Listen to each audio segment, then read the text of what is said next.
Hey, I asked a question. Are you working now? Are you talking to me? I'm not working anymore. I'm done. I'm employed. Why are you playing the music? We're not ready.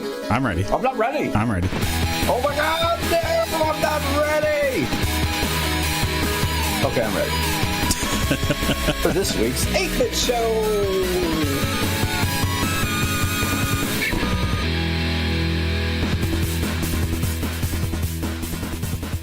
And that's it. We're done. Let's get the fuck out of here. A good show. All right, that was it. That was a good show, guys. Everybody, thanks for joining. Mm-hmm. All right, it took a while, but we got there.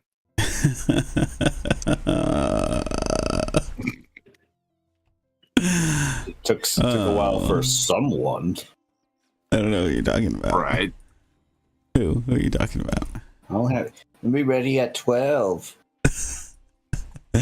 Hey, listen, I was up until 5 o'clock dealing with the whole network fucking dying.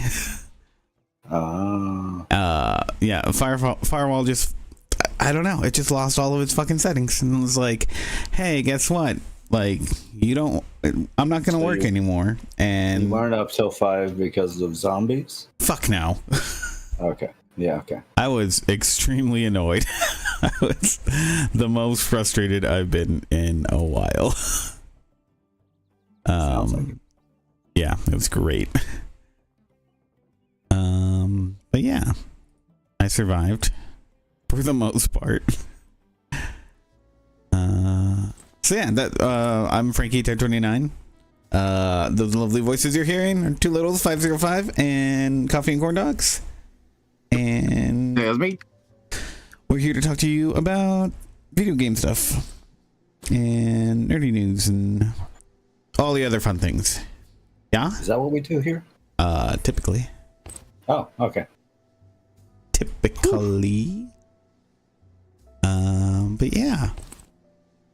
Yeah. So I went off about how annoyed I was last night. How are you guys doing? I'm good. I'm good. No real annoyances on my end. That's good. Besides you taking forever. Just Ooh, yeah. I'm gonna fight you. Just kidding. Just kid, dirty man. Just kid, dirty boy. Yeah, no, it was good. Nothing really too surprising. I mean, we got like 2 weeks. We were gone last week, Yeah. so Yep, yeah, nothing yep. really crazy. No, not too crazy. No Kings was pretty big here in our state. That was pretty good. Yeah, how did that go? Did you guys go? Or How does that work? oh yeah, I that's went and then left because it's way too many people, and my anxiety went a little high. That's fair. Yeah, sound like it's a lot of people there. So nope. Yeah. I mean, it was good to see Yeah. like that many people, Mhm, Stuff. mhm. but I couldn't do it. Yeah. I can only last so long. Mm-hmm.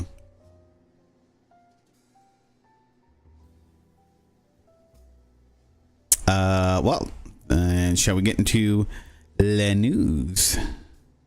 Ooh, I thought like French news. Late Yeah. news. I mean, I guess we probably have some Ubisoft stuff to talk about. There's always something with those guys. They're always doing something. That's true. Ugh, I don't think I do though. Do you? Oh, don't weird. want to talk about them. All right, just regular news. Then no lay news. No Pepe La news. I refused.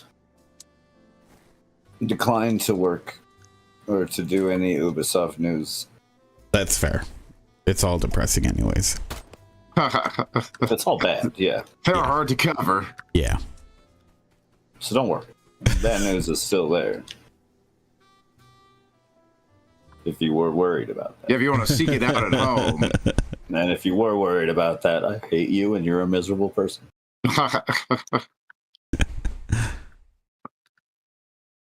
Yeah, there's news. Yeah, Did you bring news? I have 2 articles. There's a few Oh, of wow. them that I saw that you already had. So Okay. Well, yeah. I mean, I gathered stuff for like 2 weeks of things that happened. yeah, no, and I only looked at the last week. I wasn't gonna do the full 2 weeks Yeah, we got. because that's not news anymore, Christian. Like, what does news mean?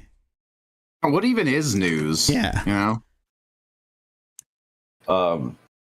the gospel Things going on according in- to The world, right? it's yeah, That's what at least I thought it meant.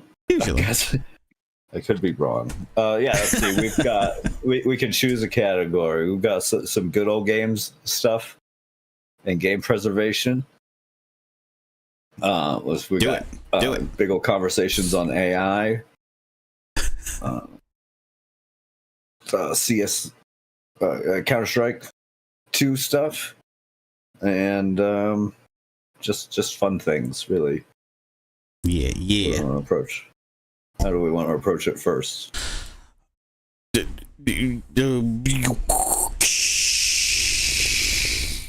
AI stuff. Let's do AI He stuff broke. first. Okay. I was like, he broke. I broke him. I broke Frankie. You had to break his programming to not cover AI. I knew you were a robot. So, You clankers. well, I guess AI been taken off lately. Been talked about, and a whole lot of like CEOs and tech guys have just been like really trying us to get to want to like it. Mm-hmm. Recently had Take-Two CEO. What's his fuck name? Strauss Zelnick, Some name. who spoke about the current state of AI technologies in game development. What? Yeah, and he How's says, that going? Well, he says it will lead to more jobs and not kill them. Hmm. Of course, That's nice to hear. his reasoning behind I this thought I was going to kill also jobs. Yeah, doesn't- that's no, I this understand. is a two-faced argument because like one of them will definitely kill jobs. But to boil down his point is that like in the long run other jobs will come out of it, and because the GDP will increase, employment will increase because of this. And he points to Yeah, because that's what historically happens. well, okay, yeah. So, in a little panel, I guess he did with some fellow CEOs, a fellow panelist, Bob Pittman, who's the CEO of iHeartMedia.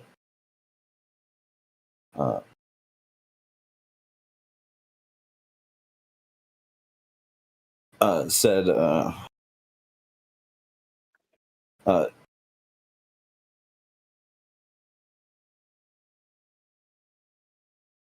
yeah, this was a response to a question from Bob Pittman to Strauss Zelnick about the world of generative AI. And he said it will not reduce employment.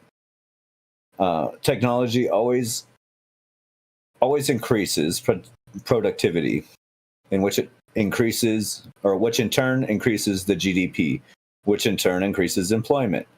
And you know, in 1865, 65% of the U.S. workforce was involved with agriculture. Today, we produce food for America and the rest of the world, and 2% of the workforce is involved with agriculture. I defy you to find anyone who recently said to you, "Oh, it's horrible, I can't get a job as a farmer." And employment is way up. AI is a great thing. It's a great thing for every industry. And will it create a genius? No. Will it create hits? No. It's a bunch of data with a bunch of computers and a language model attached. Well, I mean, first off, farmers, they have had employment issues for a while now. I don't know how much also, that's also like, but he's talking about like 1% of it in farming. Agriculture is a lot more than farming, and there's a lot more jobs in agriculture than just farming. And which he's completely ignoring because it's definitely more than 2%. Here's the thing, though. Like, you're right. It's totally it's such a stupid statement because if it makes things more efficient, then that should, by nature, mean that there would be less jobs because there will be. I mean, okay. Theoretically, you could say that the growth on the other end of that, if it's larger, then theoretically there could be more jobs. Well, I guess the goal is like you need to change the jobs, right? Like agriculture isn't just about farming anymore. There's a lot, like I just said, there's a lot more to it, which is where those farm jobs went to. Yeah. You know, it went from being very basic, as he said, in 1850 or 1865. We're talking about farmers and farmers markets time. Yeah. Like now we have shipping food across the country and everything that goes with, like, there's a lot more. Like, it's just, you know, the proper, I guess his proper statement would be like, AI will create like different jobs in the long run, but it's still just absolutely insane. Yeah, no. To like pull something like that out and just kind of like shit say your numbers. Like, there's definitely more than 2% of workforce involved in agriculture.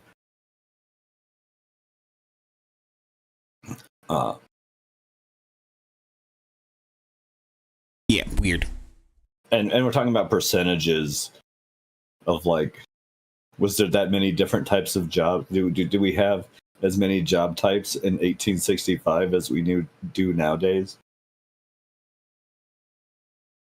It predates like phone, TV, all the jobs that shit created. So of course, like the percentage drops. Like 2% is still quite a lot compared to like it's just a lying of percentage, using like percentages to like misconstrue information, right? Yeah. Well, yeah. Thanks, Take-Two. Yeah. I don't know if great. I don't know if you got to see this. If not, you should watch the little video posted on this article. This tech investor guy, Matt Schumer, posted a thing on Twitter that's AI games are going to be amazing, and he posted a video for it. It's a pretty short video. If you have a chance, Frank, you should watch it because it's holy cow. I'll let you like watch to it because I think tech guys' standards for what's a cool thing is. Wait, where's the video on the article? Hold on. Just trying to pull that up. I think I sent it up. Yeah, it's like the second to last article. Yeah. See the article. I'm just here we go. And then there's the X post. I thought it was the video directly embedded in there. So. Oh no. All games are going to be amazing. Yeah, are they? It is just AI slop thrown in front of your face for seemingly no good reason.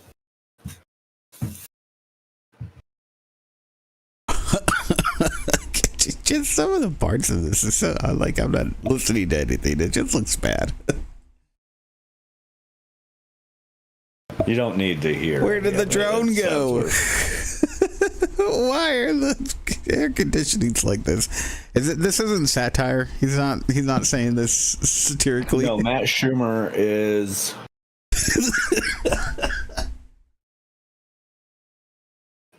This is the worst AI video I've seen in a while.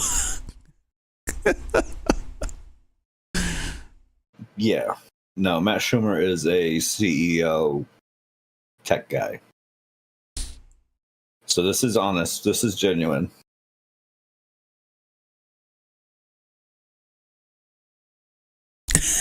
Why did I just skip that part?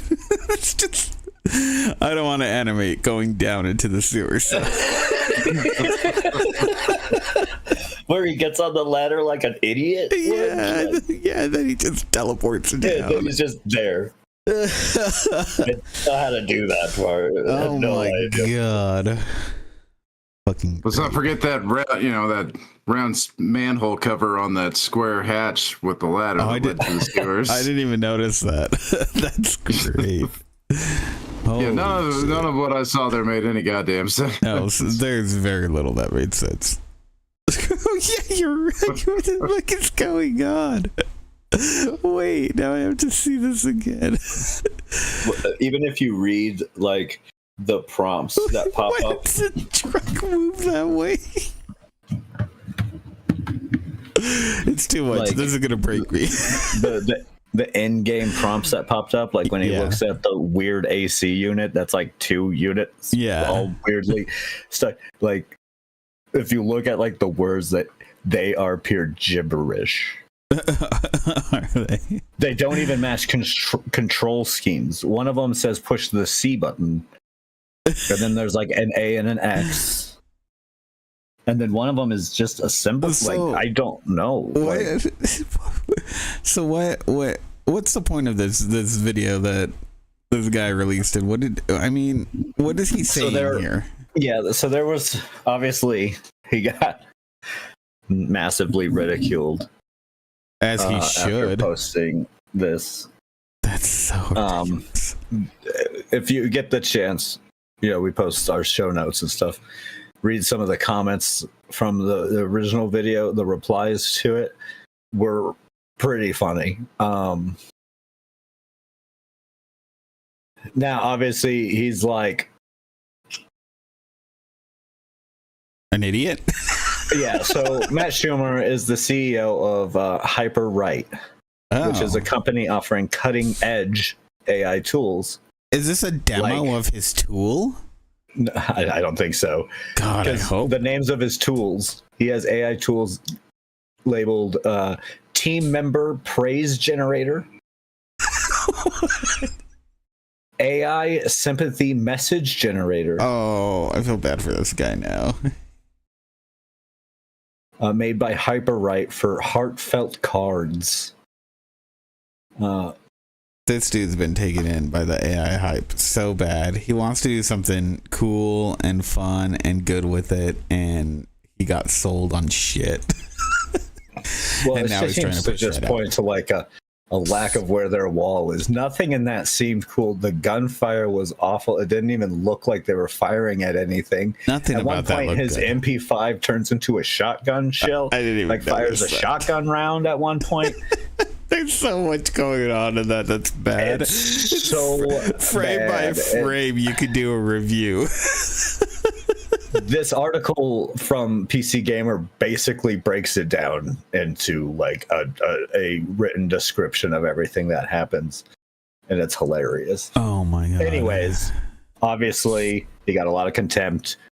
Wait, which way is uptown? Is it up or is it to the right? There's so many things. Anyways, Schumer did do a follow-up and said that people missed the point of his demonstration. Oh. He said, no, they're not finished products. They're glimpses of what's coming. Is this a AAA game today? Of course not. Will AI-powered games be incredible in 5 years? Definitely. That was his response to it. And no, if you're going to put AI in a position where it's doing the creative parts, it's never ever going to work, nor is it ever going to progress into something. It can't create its own art. It can only steal. It can only take what it has. Have you guys seen that new AI chat game that's like kind of making the rounds lately, where it's like some girl is crash landed and has like mysteriously contacted you, I guess through your computer? I don't fucking know. It's so weird. You guys seen that at all? No. Well, I've seen some gameplay of it. Never heard of such a thing. And it's just like it actually seems kind of cool, but the developers clearly like locked away a lot of the game. Like you can't just start spewing whatever you want right at it. And I think some of that was obviously for like, all right, let's keep this within the bounds of what we want, without things getting too fucking crazy. But I think a lot of it's also there to like, you got to put it on rails, because it's just like these chatbots, they break and you can get them to say weird gibberish shit, you know? Yeah. And yeah, and so you insanely fast. Yeah, and so because of that, it feels like while part of the aspects are pretty cool with the way you can chat to it and whatnot, and the way it just responds to you, it just felt so limited because it's trying to like. Well, we've all had that like idea, that. right? That's been like in fantasy movies and stuff, where you can have like a like fairly genuine AI companion or something. You know? Yeah. Have a conversation with a computer or whatever, and that's been like fed through us through sci-fi stuff so much that like, of course, like there's a whole subset of people out there who like really want that like idea. Oh yeah. But I think it also just shows that AI is nowhere near capable, especially at the moment, of creating like genuine human reaction and like emotion and creativity. Yeah. Oh yeah, no. It can't do any of that. No. And I think videos like this also point out to how much Elon is a liar. How he says he wants by the end of next year going to be putting out an AI game. If this is at all what they're working with currently, we got nothing to worry about as far as AI games taking over anything. I'll tell you that. This is the most dreaded, awful thing. Like at one point becomes, this video is just all over the place. Skynet's ever gonna be a threat if they can't figure out how to make hands right. Those Terminators will be able to do shit.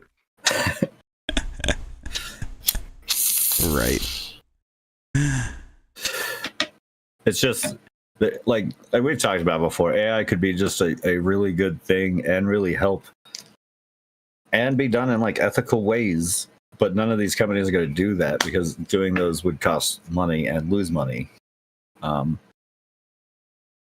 they keep trying to use it to replace all these like creative jobs when AI could be so much better at honestly replacing the CEOs and management jobs.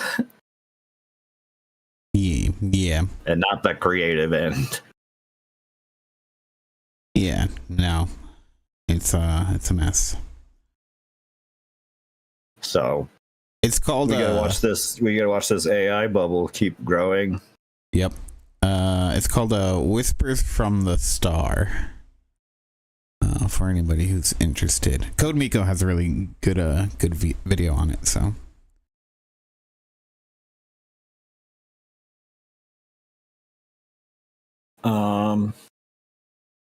Let's see. So that was AI stuff I had this week. Although apparently Crafton also made comments. Andrew, you're saying something about that, right? Yeah, Crafton's planning on going all in on AI. Cool.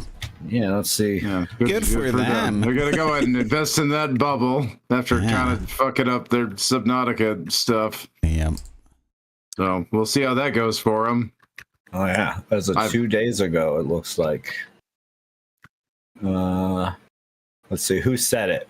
Yeah, stupid corpo decisions from a stupid corpo company. Yeah, an announcement made to the local press on Thursday by Kim Chang-han, the CEO, said the company would reorganize its development operations to quote unquote place AI at the center of problem solving.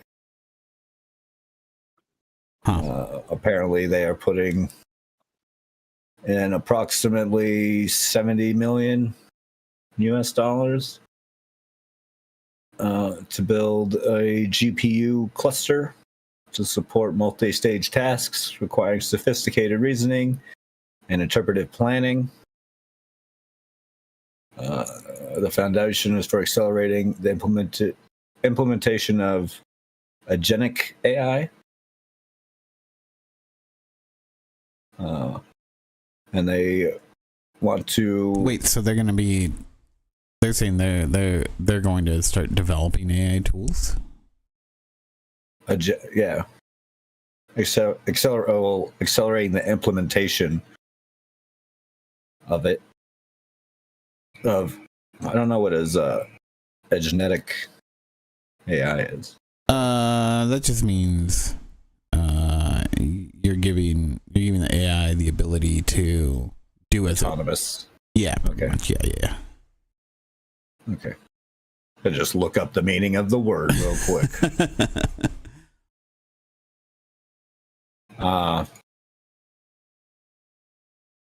Interesting. So yeah, it looks like they might actually be trying to use AI in the roles that I was just like talking about, really. Well, they might be developing tools for other game companies. See, they plan to invest another 20 million annually. God, this webpage really sucks. I just keep getting a NOS pop up every like 5 seconds. Do you want the PC Gamer article? Yeah, so the company is also restructuring its HR system and organizational operations around AI. And the statement continues, starting today, Krafton will automate work centered on AI and fully implemented AI centered management system where members are focused on creativity or creative activities and complex problem solving. So like I said, they're doing like what I was just kind of talking about of AI, where like they're using it for the management side and letting everyone else do the complicated and creative aspects that really do need a human hand. So at least like from what I'm reading here, they seem to be trying to implement it better than most. They don't want to use generative AI. According to the latest State of Games industry survey, nearly 50% of developers say that generative AI tools are being used at their workplaces, and 84% of them are concerned about the use.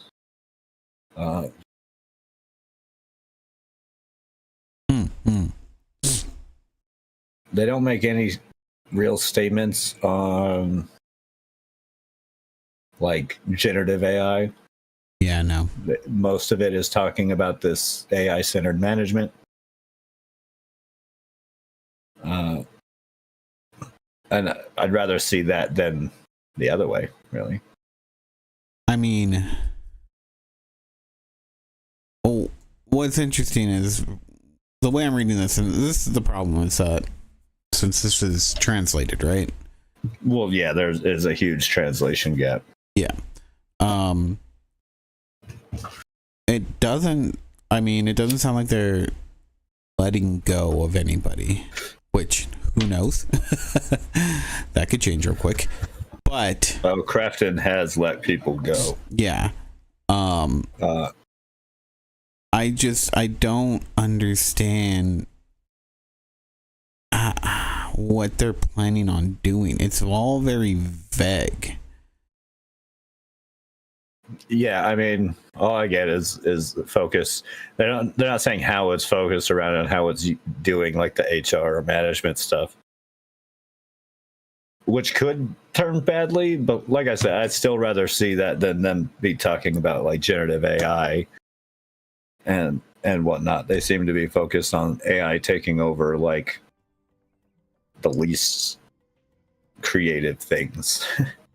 Well, we shouldn't say that because this is just them using it in HR.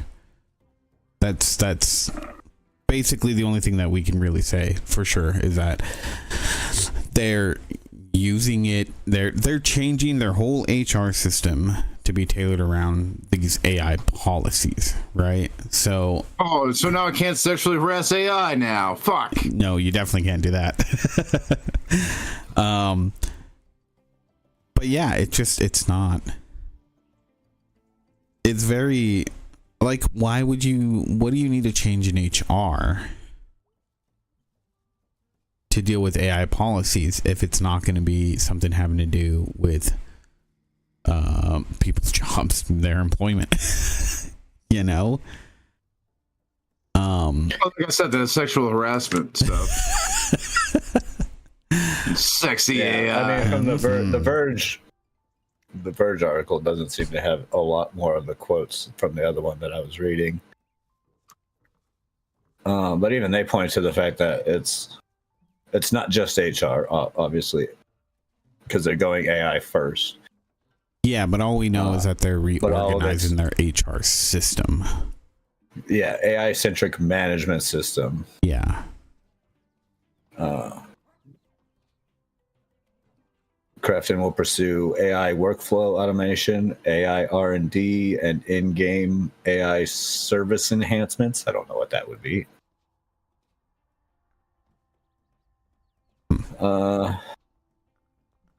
HR policies and organizational management systems.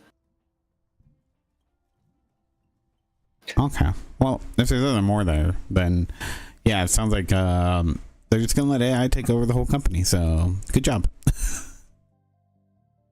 Like I said, it looks like they'll be just because like they do specify in there that like the more complicated systems would be handled by human beings. Yeah. So I imagine it'll eventually be the stuff that they don't need, all the way to the point where a human needs to look at it, right? Oh yeah, no. There'll always be somebody who's gonna be looking at whatever. But we also know how annoying that is by calling like places like Comcast where you can't get a hold of anybody. Yeah. And talk to like a human being until you've been on the phone for 2 hours. Yeah. I don't know. We'll see. There's a lot of AI going around. They're really filling that bubble up. Mm-hmm. Hopefully it doesn't hurt too many people. It blows up. Speaking of markets blowing up, Counter-Strike 2 had a bit of a crazy time recently. Yeah.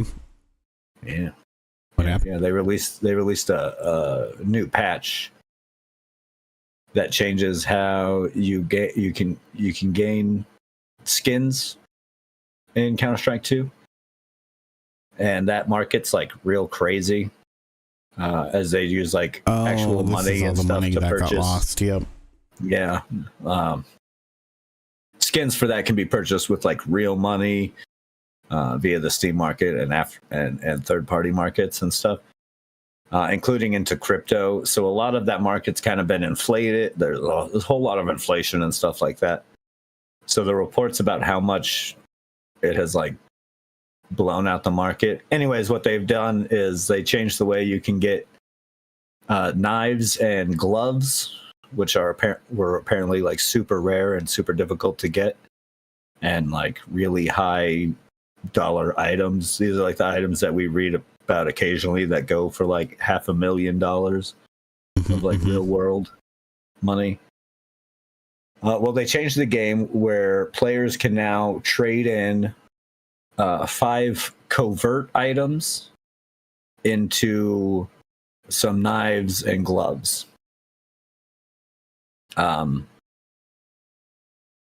turning those like super rare gloves and stuff into not as valuable of an item, and also inadvertently turning some of the covert items that you can get into like being extremely expensive.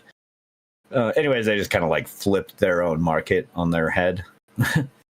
Bloomberg reported that the market fell 1.7 billion overnight when this happened. Damn.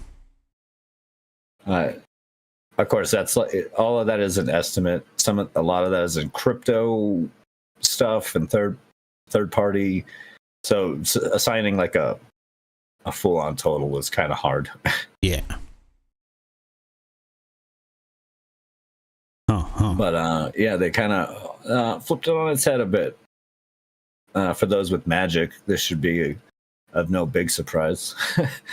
Magic does this all the time.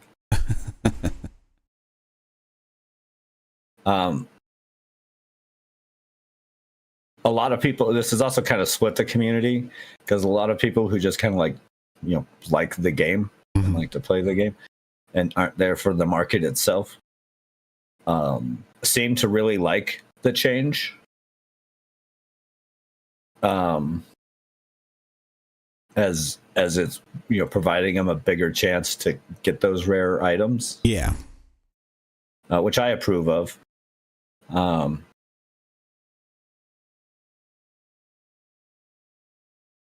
Obviously, there's been a whole bunch of like people asking, why would, you know, Valve do this and stuff, which has come with a whole bunch of speculation, including that they like were hurting for money. Which I find I don't think a ridiculous idea. Yeah, no, they're not hurting for money. Yeah, no, they're like one of the most profitable places or businesses out there because they have such a small staff. Yeah, like, yeah, they're fine. They're fine on money. I think it's because mostly I think it's because they look at like what people want and stuff like that. But they're concerned about their players. Valve's not going to be concerned with a market that they don't really get any profit or anything off of. That whole skin market, especially with the inclusion of third-party sites, Valve doesn't see any of that profit. They're just taking a look at like habits of their players and the things that they're saying. And I think that's why this split it so much. You have those people who like just, you know, are there to play the game legitly, and they're loving this idea because it gives them a chance to get some of this rare stuff. Well, that's why I think these markets are just kind of bad news all around. They create really crappy shit that happens. People get scammed, like all this other stuff. Like, I honestly wish all of that aspect would just go away from all these games. Like people who build like their like livelihood on it. Yeah, that doesn't happen too much here in the States, but that's like a big thing in like the Asian markets. Like South Korea has basically done that with like a ton of games. Yep, they have whole businesses related to it. Oh yeah, no, well, and that's given rise to like other things too that have come out of those businesses growing. I mean, that's. I mean, you can. I don't know if it is, but I've seen people relate that to like this is how you get such a proliferation of the people who will go in and throw competitive games. Because that market grew so quickly, this other market was able to come and rise. It's like, ugh. So, yeah, it's rough. Yeah, very rough. But it is interesting because it's like microeconomics, like, right? Like it's a subset of It shows what happens. How? Like I was saying, Magic does this all the time. They'll release like a rare card and a new set or something like that. Anytime they reprint something of high value, it plummets on the market. Yeah. Mm-hmm. And like this will level off, and like the market will be fine. Yeah. In the long run, this isn't like killing that market off in any real way. Yeah. It's just changing some facts. It's just the craziness of how it happens, and it's kind of how you can see like what happens in world economics and even in like the world trade. Yep. This isn't any different. It's just on a little bit smaller of a scale. Well, a lot smaller of a scale. Same concepts, yeah. Yeah. Let's see. I've got other stuff too. So you got 2 articles? Yeah. What are your 2 articles? You didn't post them, so I have no idea. Oh shoot, you're right. Sorry. Again, just caught up with everything. Well, the smaller one that I got, well, we can save our fun ones for last, since we already started the bigger stuff. Well, so Microsoft has reportedly pushed Xbox Studios to deliver a 30% profit margin. And that's why we are seeing all of these changes that are coming about. So it's not even like, oh yeah, you're doing great. It's like, no, you need to do a lot better. Even though you're being extremely successful, you need to give. We're gotta go up 30 exactly. You got to give 30% of the profit margin. Numbers always got to rise. Which I don't know where that's in line with other companies, but I mean, for tech companies, profit margins can be pretty thin. So I imagine 30% is fucking huge. So yeah, so that's why even though they're doing great, they're letting go of people. It's all because they have to hit something that the parent company, who hasn't been so great with understanding what is good about Xbox. Well, we've talked about that like exact thing before. Yeah. With like Microsoft is the parent company, and however much we want to think it's a good idea that they buy it, we gotta understand that the Xbox division is like one of their smaller money-making divisions. Mm-hmm. That market's huge, yes, but we're talking about Microsoft. Yeah. Small fries when it comes to... They do a lot more than make video games, yeah. Yeah, well, with like government contracts and all. And going, balls deep on AI like everybody else is. Gotta get in on that bubble. Yeah, and they're investing an absolute fuck ton of money into that. Yep. So this actually, I guess, was originally reported from Bloomberg. Jason Schreier. I guess he did actually have some numbers that he put in here, according to IGN. I just need what's really shitty is I want a Bloomberg subscription just so I could read just for Jason stuff. Yeah. I'm so glad that he posts like a number of his articles. He'll just post for free through his like Twitter and stuff. But he obviously can't do that for them all. Yeah, exactly. He only does like the really good ones. Yeah. But he's like the best video game journalist we got. Oh, right for sure. So apparently the average profit margin for the video game industry is 17 to 22%. So 30% is pretty high. It's not crazy astronomical, but it's still pretty fucking high. Over the past 6 years, Xbox hit 10 to 20%. Sony's PlayStation division reached 16% in quarter one of this year. So Microsoft has been doing well. Xbox has been doing well. They want more money out of it, and that's just bottom line. And I think this probably has to do with some of the other stuff that we've seen on, if you look more onto the tech side of Microsoft, the numbers that they're hitting are probably pretty damn awesome. And that's probably had somebody going, all right, I guess all of our divisions need to at least hit this number. So yeah, we'll see. But I think it's going to be bad news for Xbox in the long run if it keeps going the way that it is. Yeah. Xbox is probably going to be the one to suffer the most out of all of this. Out of all Microsoft divisions, I mean, we already have seen it. They've been closing just studio after studio and firing lots of people off of the video game.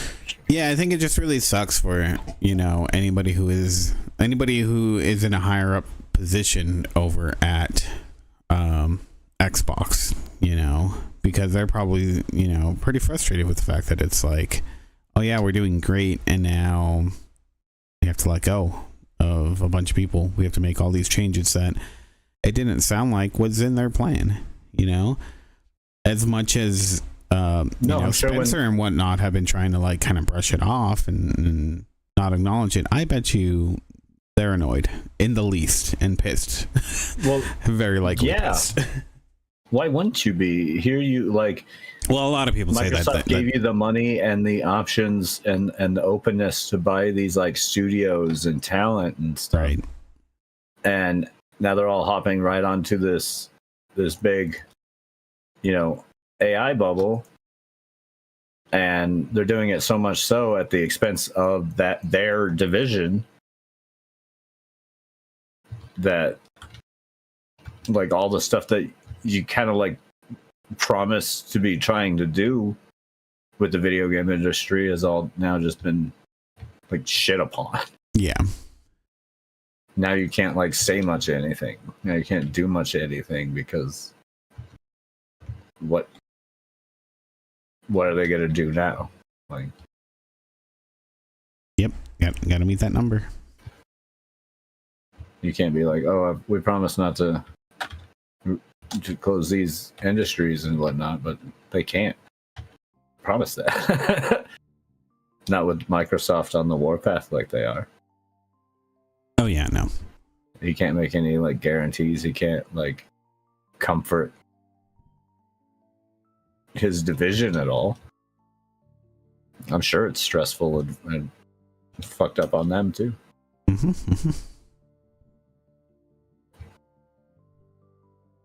But yeah, that's really it for that one.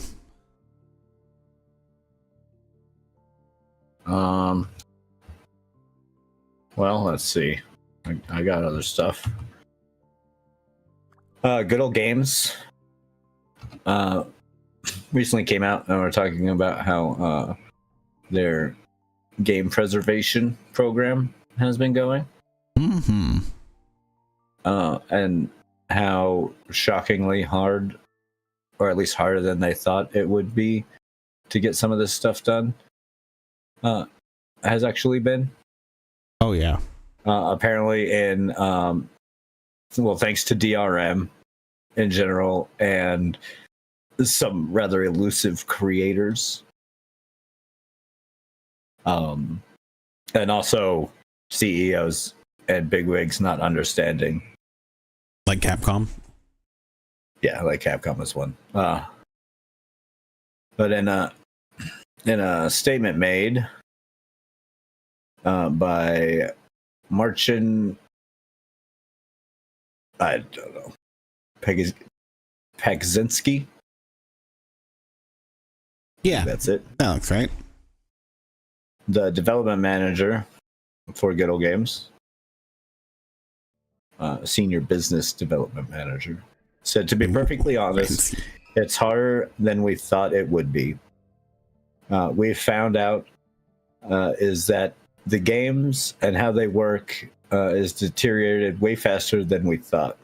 And we're not talking only about games not launching. We're talking about the more subtle things as well, like games not supporting modern controls, or the games not supporting ultra widescreen or modern resolutions, or even a simple thing like being able to minimize the game.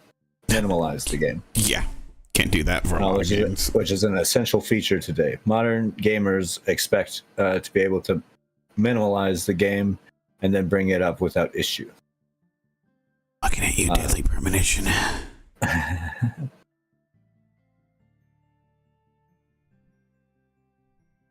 Yeah, so they've been having an issue when it comes to bringing up some of these games. A lot of it with like DRM stuff, like old ancient DRM tech that was used as being a lot harder to remove, as it often likes to like brick. Yep. The like programs and stuff. Yep. Making you start from scratch.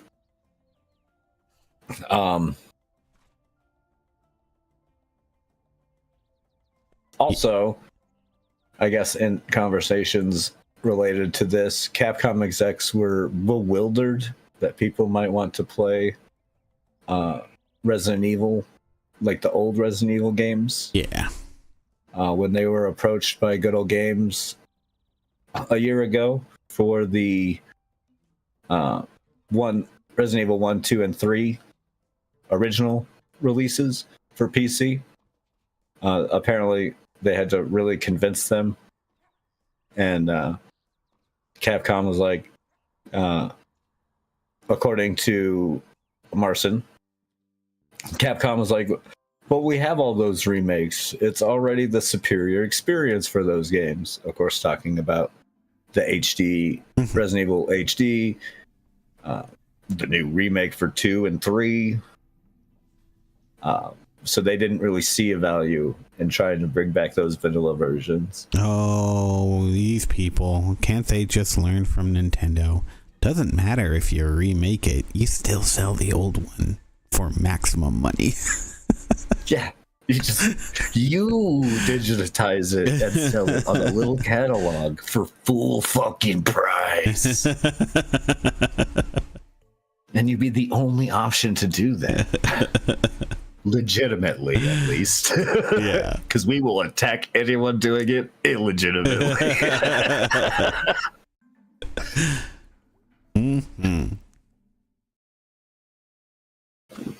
So yeah, just another story about how executives don't seem to understand game preservation and why gamers and fans of games would like to see those original projects not die. Yeah, I kind of understand that, but I also am like, well, you clearly do understand the nostalgia though, because it's like you're putting all these exactly, you're putting all this nostalgia stuff into these remakes, and it's like, yeah, I mean, the market might not be huge, but it's there. You could have just stopped with the market isn't huge. Yeah. Nobody. Yeah, you just lost everybody. I mean, and profitability is only part of the reason. Like, trying to make them profitable again is hardly Good Old Games like end goal. Right? Yeah, that's the thing, right? Like that's what Good Old Games takes on, is that they're willing to shell out the effort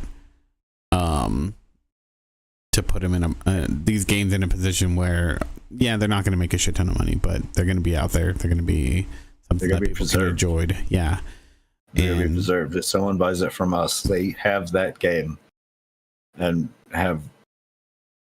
it should be able to work for them. Yeah. Of course, some games are going to be more difficult. Good Old Games does a great job of connecting you with mods and stuff that get some of their older titles working. And they also do a good job of trying to patch some of those older stuff up to work. Yep. So, Good Old Games is on like the forefront of actual game preservation when it comes to like bigger stage. Oh yeah, for sure. I think they're trying to build a museum. They're just not telling anybody about it. Anyways, go Good Old Games. A company that I rather like. Have liked for a long time. They're doing good work, yeah. Speak about game preservation a little bit. Frankie, do you remember Dementia? I do. The game for the DS? Yep. Good that stuff. Like. That was a fun game. That was a really fun little first-person horror game, right? Mm-hmm. Well, it's finally being released for the PC. Yeah. In a sense of game preservation as well. Little remastered PC support will support 4K resolution. Also comes with a variety of retro display options. And if you wanted to add CRT scan lines, a whole bunch of stuff. Anyways, that comes out here tomorrow. That will release tomorrow. Oh, really? Yeah, because this week is I'm so mad right now. Games, too much release this week for me. Too much. Too many things. I'll talk about it during my week, but too many things. I'm interested to see because I feel like the constraints of the DS is one of the things that made that game good.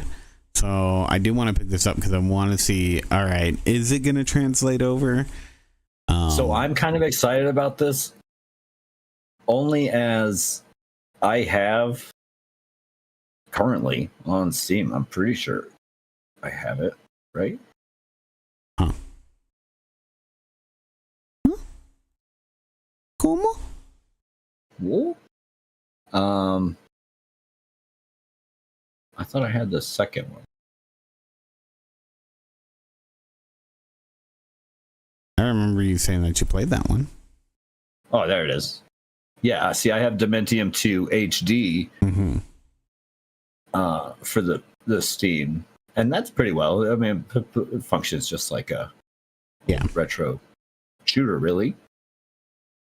So I'd like to be able to have the full collection. Yeah. You know, for sure. So that excites me a bit. I got something else AI related I'd forgotten about. Oh, you left it behind. A little bit, yeah. Although this one is about a mod community and open source. I don't know if you've ever heard of GZ Doom. Just a little thing.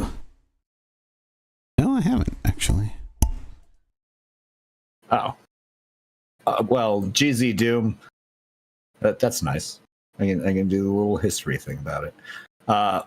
GZ Doom was or is just an open source Doom port. Okay. It dates all the way back to the original Z Doom back in 1998. That helped add like modern graphic rendering and quality of life and new levels. That's where a lot of stuff came from. And that's also like through the years that we've gotten things like what was it? That Doom mod house? My house or something? I don't know. I haven't seen that. House.wad. Yeah. Yeah. Or myhouse.wad. Myhouse.wad, I think. Yeah. Which is an interesting custom map that explores like liminal spacing and in a technical sense for GZ Doom does like amazing in showing what it's capable of. I heard a bunch of like modders and stuff review that. It was pretty good. Anyways, it's had a long history of being like open source and how a lot of the community adds to the game and stuff, right? Yeah. For a really long time. Z Doom and GZ Doom have been the way. But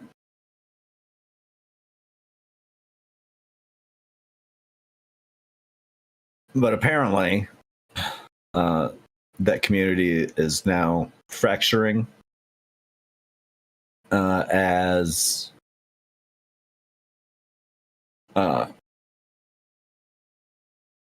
one of the big people on there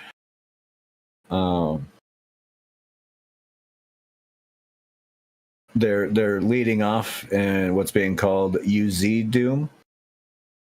The move is an apparent protest to the current leadership of GZ Doom, the creator and maintainer, Christoph Oaklers, who recently admitted to inserting untested AI-generated code into the GZ Doom codebase. This, of course, fractured some of the community. It's due to some disagreements.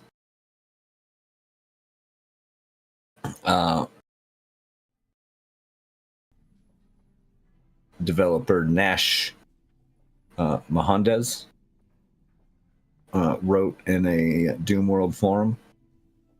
He said, due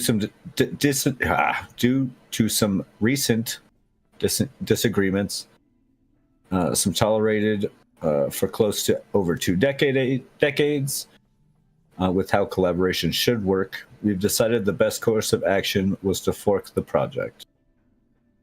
I don't want to see GZ Doom legacy die, as do most of us here. Hence why I think the best thing to do is continue development through a fork while introducing different development model that highly favors transparent collaboration between multiple people.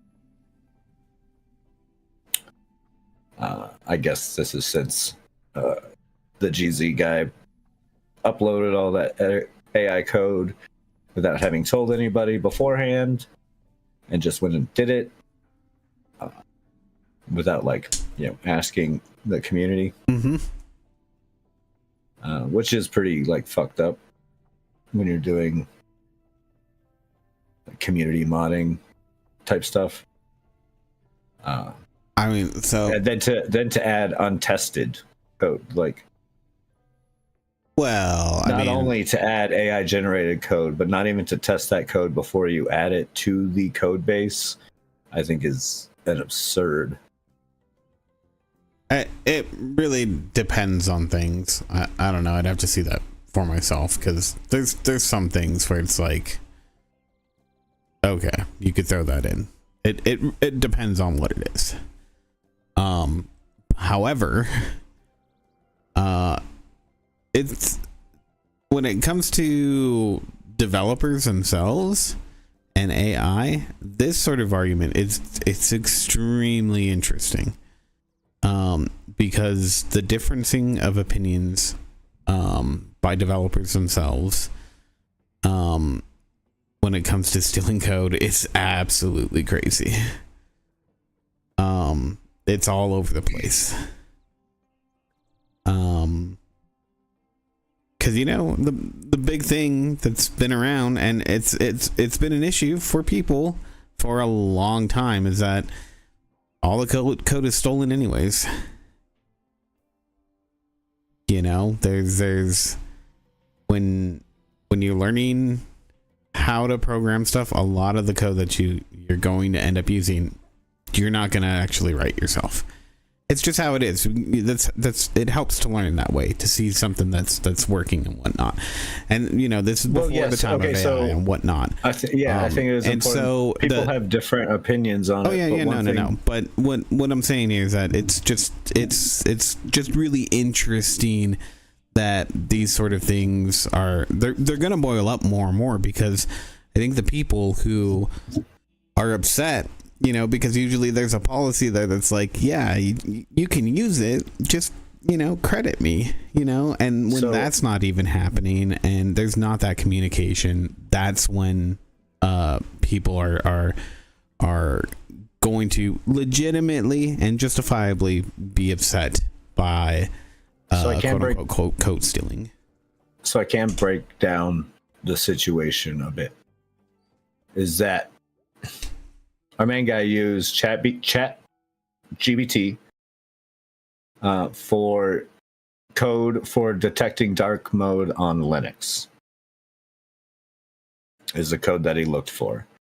And this is what's separated. You have a part of the community, and a whole, not like a whole bunch, but others that there's some in the community that, you know, their AI has no place, who are backing out if any AI is being used. But you also have people who are kind of defending it in a sense. You know, it is for a quote unquote a boilerplate code.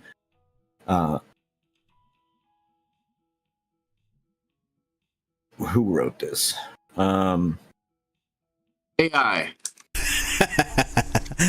No, that's just Al. Oh, okay. Yeah. a guy named Zal in the community. Oh, it's close. He did defend the use of generative AI generative snippets for boilerplate code.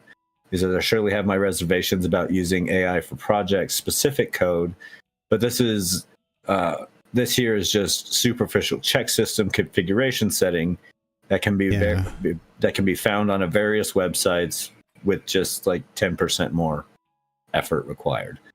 Yeah. Which they're not wrong. I mean, that's like 90% of code, right? You go look, like, especially learning code, you go and look up someone else's code, kind of implement it, and then figure it out from there, right? Like, that's like most of it.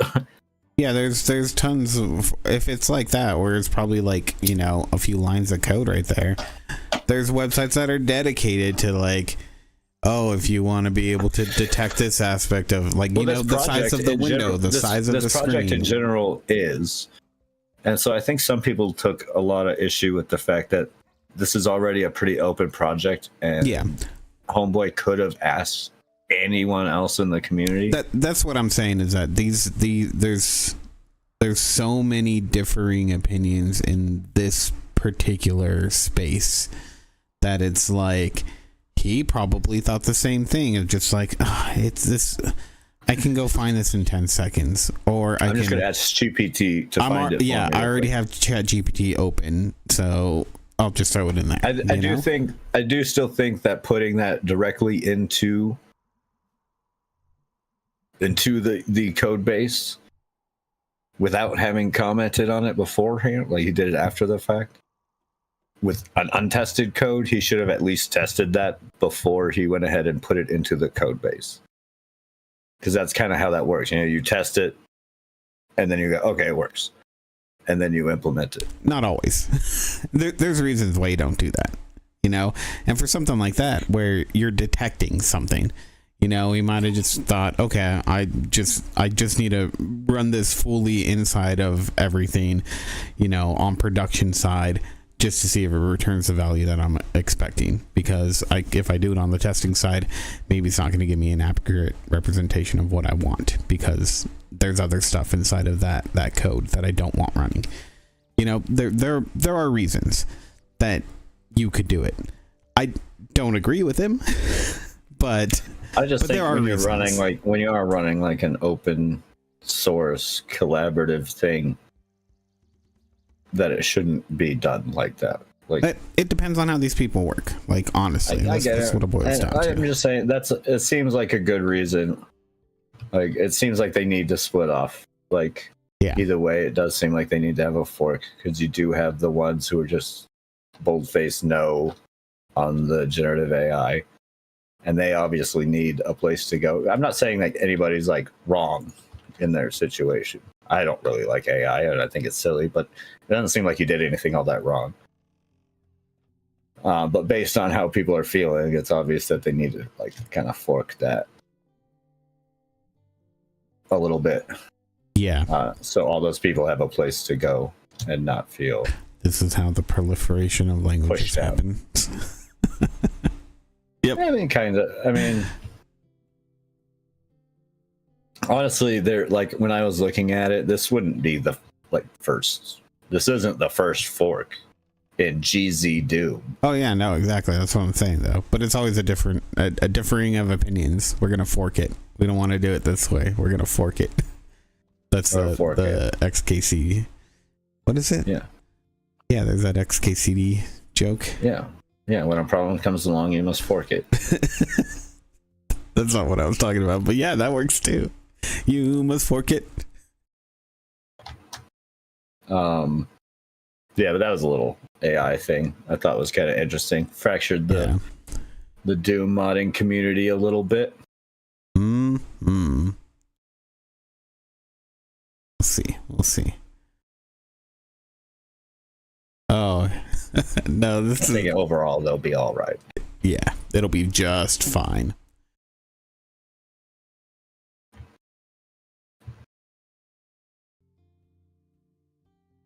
What else you got? Well, the last one is the whole stuff with Emaru and TwitchCon. Oh, okay. Well, let me bring up these other ones then. Yeah, it's kind of a big. It's a thing. Speaking of mod communities, you ever hear of a little game called Simpsons Hit and Run? That boomer game? That boomer game. Yeah, I like that. Came out for the PS2, GameCube, and Xbox. That's such a fun game. Awesome game. But anyways, some mod team got together and made Futurama Hit and Run. Nice. Using Simpsons Hit and Run. And the little trailer for it that was announced on Twitter, which is part of the thing you can actually play, not part of the page. Is really, they look like they've done a great job.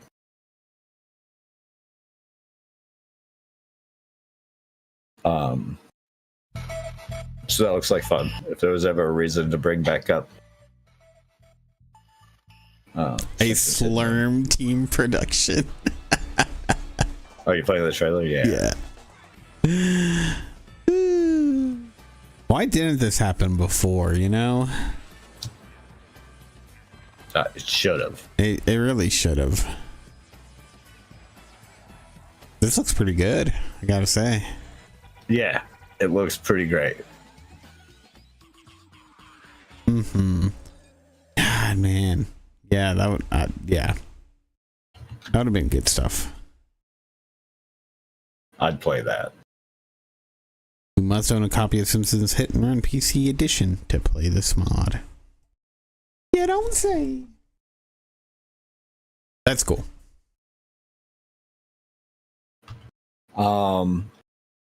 And last but not least, Owlcat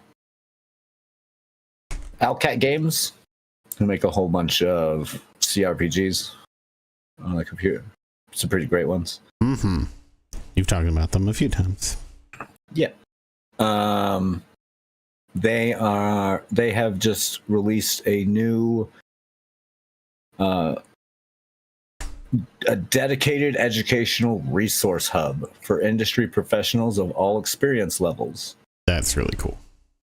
I looked into it a bit. I even visited their little website. Their little website. Their little website. like it's some like high school student. It is very much feels like a site that you would use for school. Good. And just about everything about it. It is definitely for all levels. You can put beginning all the way up, but it's really just a collection of different stuff to help you along. That's cool. A catalog of books recommended by professionals and people in the industry. This is a little collaboration done with Midwest Games, Fireshine Games, Gaijin Entertainment, and 11-Bit Studios, all contributed to the platform. Owlcat's inviting any other companies interested in contributing resources to get in touch. But yeah, it's just a collection of books, YouTube channels, and or just videos, blogs, different courses to take. That's cool. Platform specific stuff, advices from lawyers, a whole bunch of stuff. And you can look at like the different things for them. It's just, there's a lot there, and it's cool that Outcat Games and those other ones have all come together to create that. Right. Yeah, that's cool stuff. I'm all about it. If you want to learn more, you can go to Game Dev Learning Drop. I'm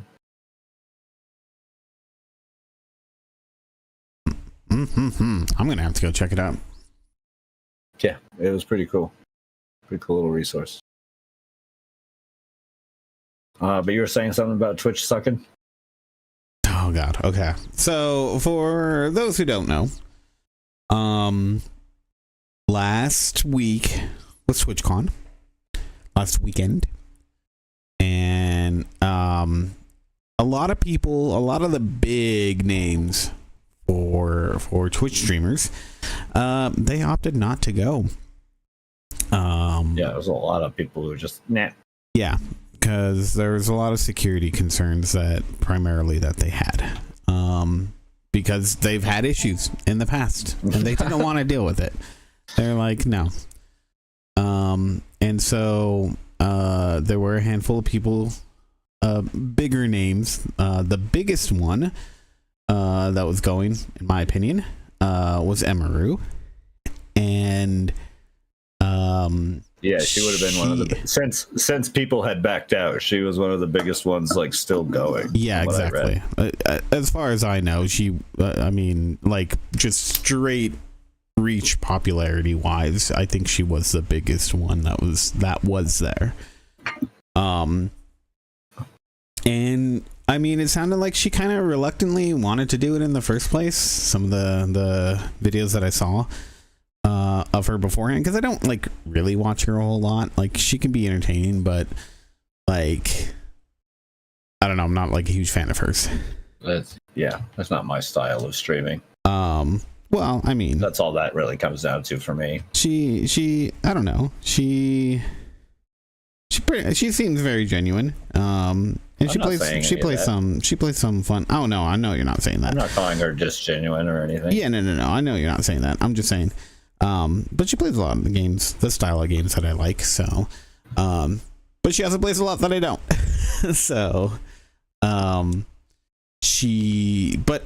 anyways, bottom line here is that she goes to the con, and as part of doing the panel that she wants to do, she's basically told that she has to do a meet and greet. And she says, okay, I'll do the meet and greet. I guess some people backed out of their obligation to that. I think that's why she was asked, or basically told, hey, no, we need you to do one, because they didn't have at least that's my theory. That is not. No, I can't prove any of that, but yeah, well, damn if it doesn't feel like it's accurate.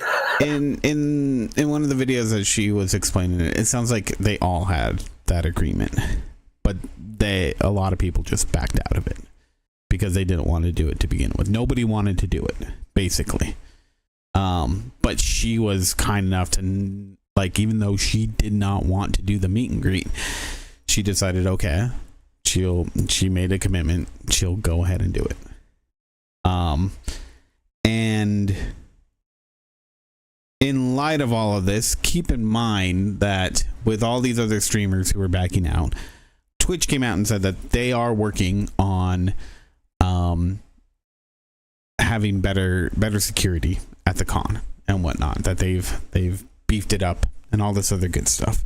They said that before the convention started, as a way to kind of assure people, like, yeah, I mean, go ahead and come. It'll still be fun. You know, like, yeah, there's people that are backing out. We're trying to get them to come by trying to reassure them.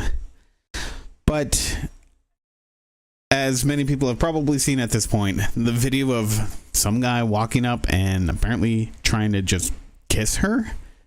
And it was Emaru security who grabbed him, got him to go away. Her manager pulls her to the back, and allegedly it took 2 hours before anybody from Twitch contacted her or her team. Keep in mind there was security apparently nearby, but they didn't do anything. Not even after apparently they were told about it, they didn't come over and check anything out at all. Fuck. Yeah. Cool. And then on top of that, what makes this extra egregious is that in the years past, apparently Emaru had one of her preferred security guys.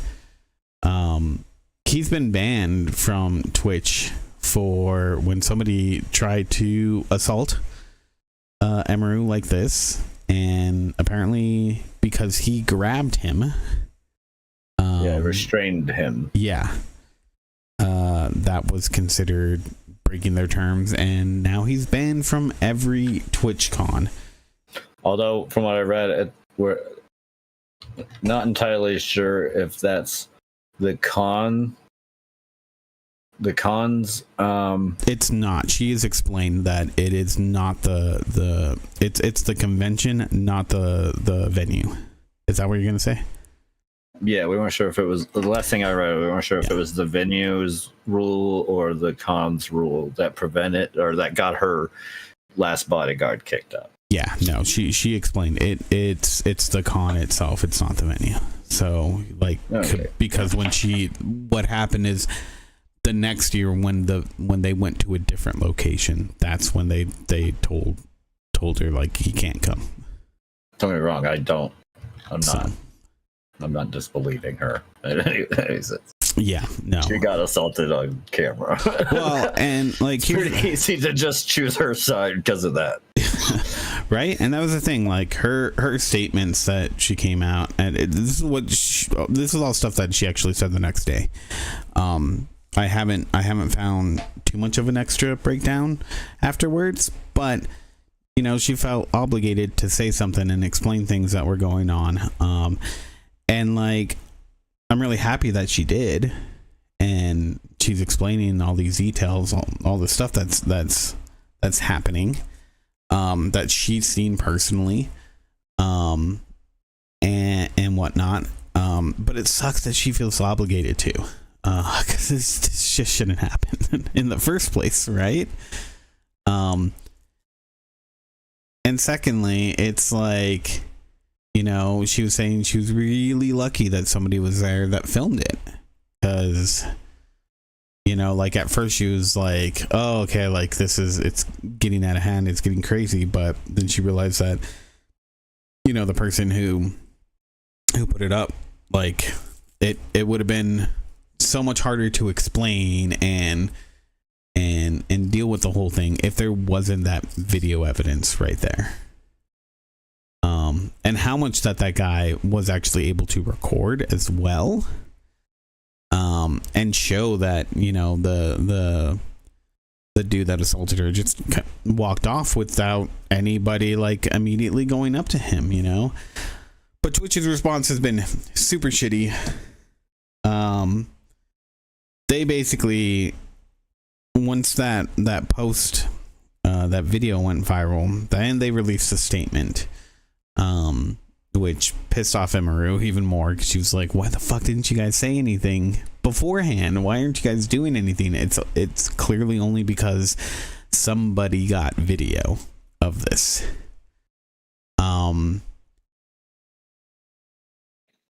And yeah, it's just a shitty situation. I don't know if TwitchCon at least is dead, but it's not looking good for it. And the Twitch CEO Dan Clancy, he's come out and apologized. He said that we failed. both in allowing it to occur and in our response following. Because, you know, like the day after, he put out a little video too, or maybe it was the day of interview. And I mean, I get it didn't sound like he knew all the facts at that point. And so he was trying to tiptoe around it, right? Yeah, on the 24th, it was posted that first, I want to be upfront and take accountability for the security incident that occurred during Emaru's meet and greet. Yeah, this is the last. It shouldn't have happened. And we take that very seriously. We failed both in allowing it to occur and our response following. We mismanaged our communication about the incident, and that includes comments I made. I apologize to Emaru for all that took place. Yeah.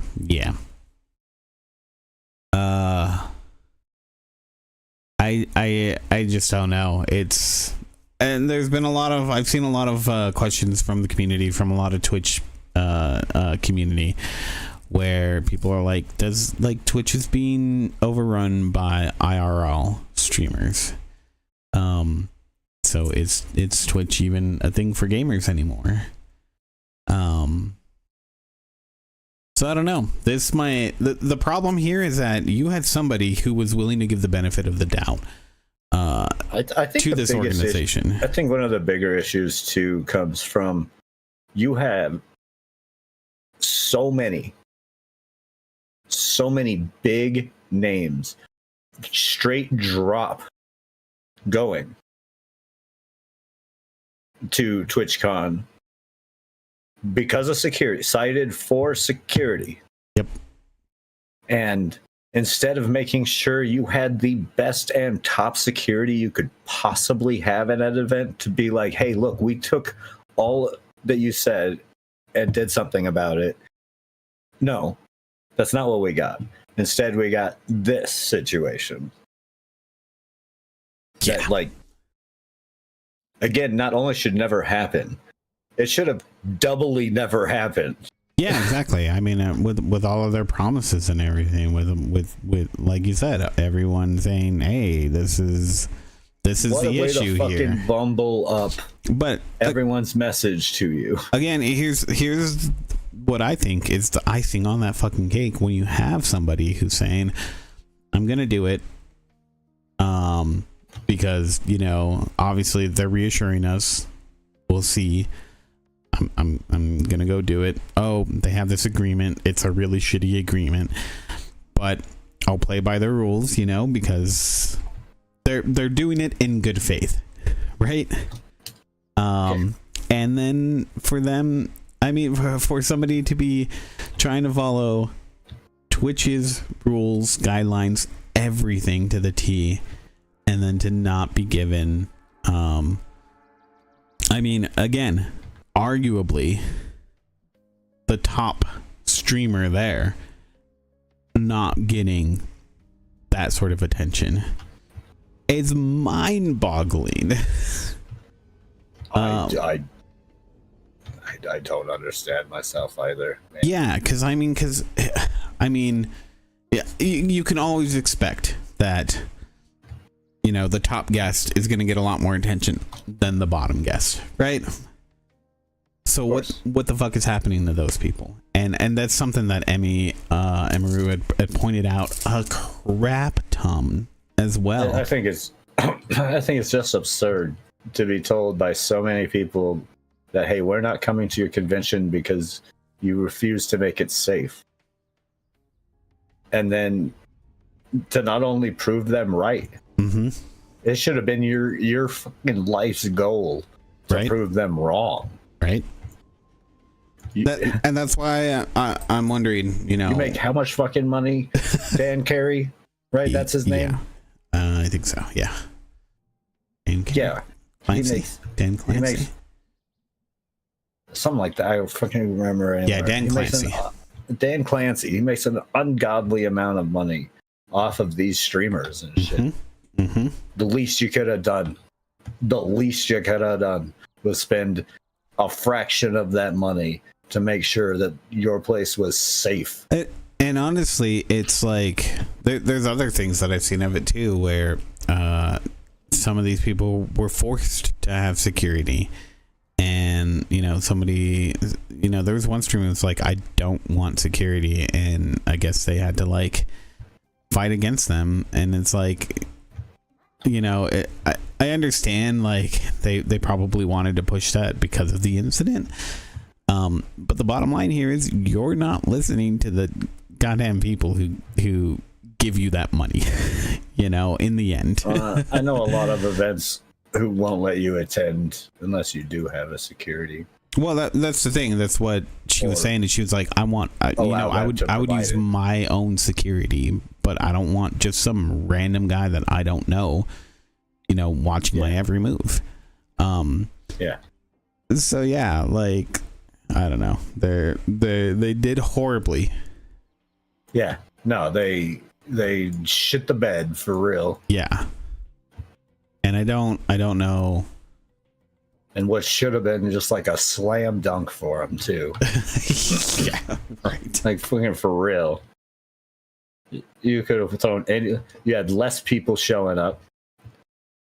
You could have just made it the safest place to be. Mm-hmm. But no. Instead you spent no money on making sure that happened. Yeah, and now Amaru isn't going to go, and I doubt anybody else is going to go. And now no one's going to. Nobody at the top is going to. And what does that mean for the people who are going to go, thinking that maybe this might be a good opportunity now for me to get my name out there?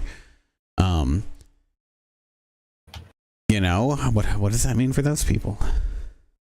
Well, I imagine that con's going to be pretty dead if they're not going to have any headliners there anyway. So probably not much for the people. Unfortunately, it would be nice if this did create a opportunity in the space for smaller creators to get some eyes on their work. But unfortunately, that's probably not going to be the case. Yeah, you're right. Without any good headlining talent. Yep. So, I mean, no one likes going to a convention. Well, I mean, Twitch has been constantly shooting itself in the foot since Amazon purchased it. Yep. This is just another long decision of a long string of bad decisions that have been made. Yeah, for sure.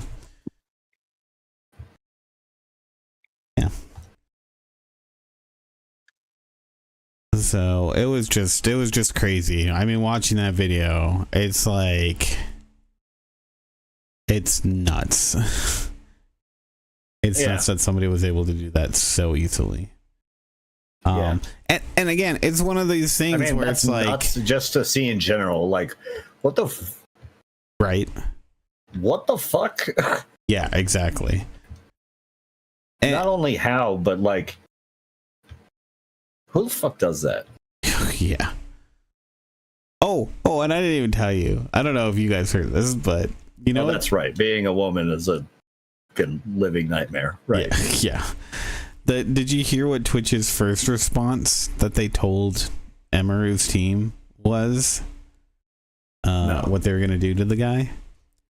They were going to ban him from Twitch for 3 months. No, the guy needs to be arrested. Right? Like, she was like, we had already called the police. Why didn't they call the police? What is going on?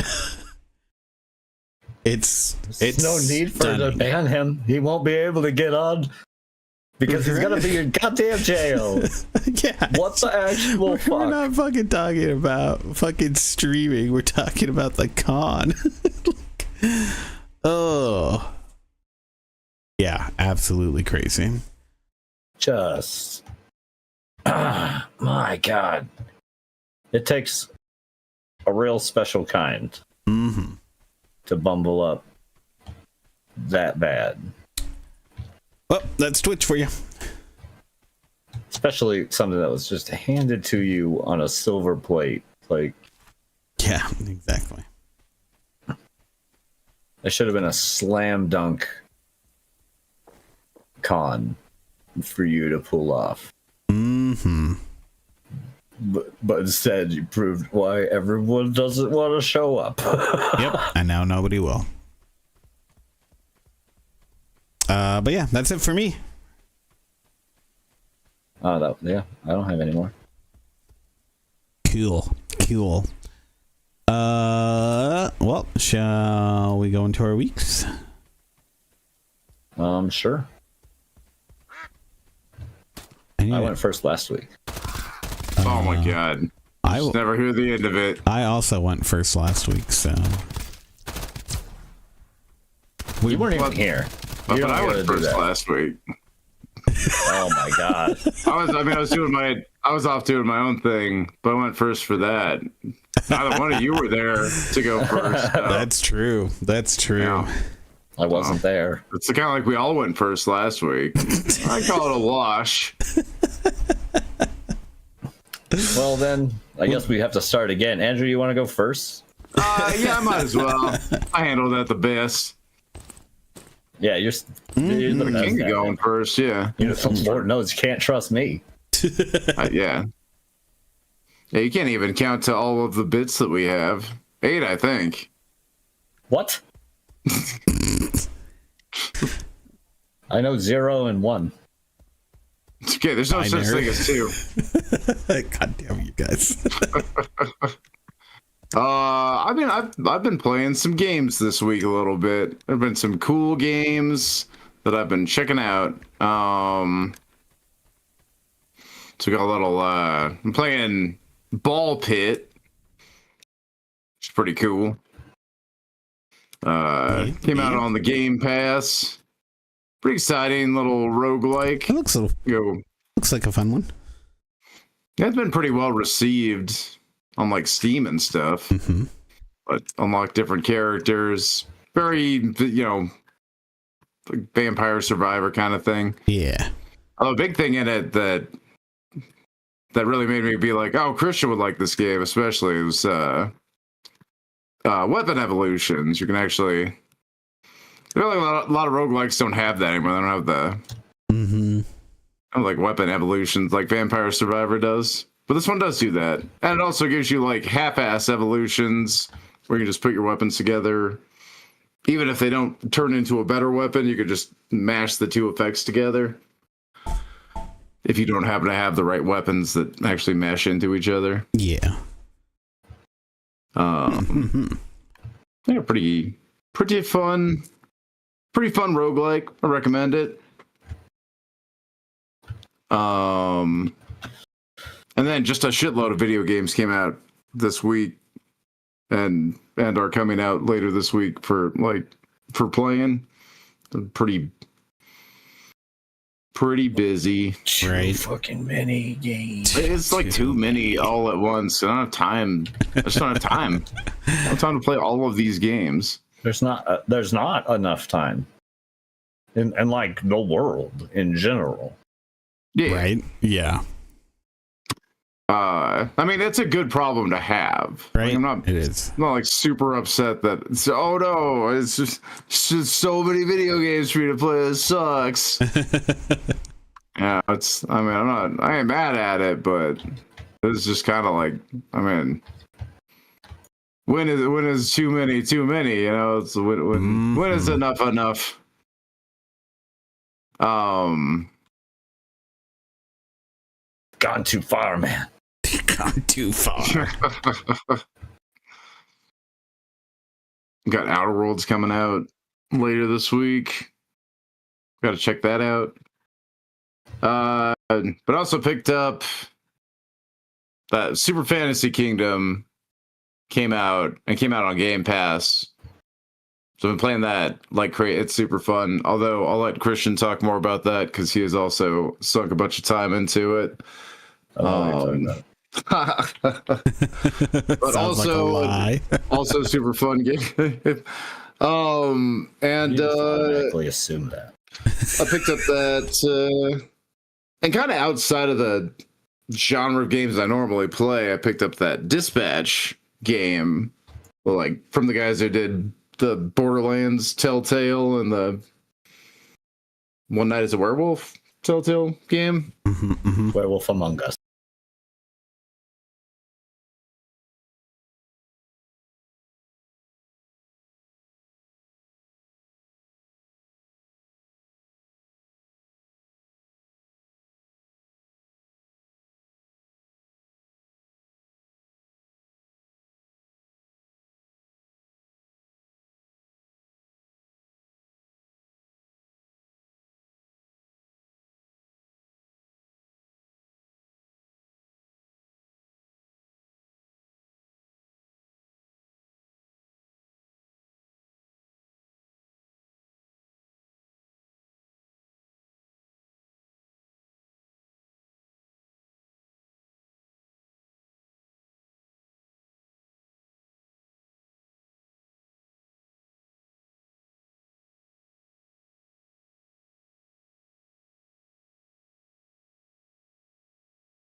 Yeah, I think trying to give yourself deadlines is a good thing.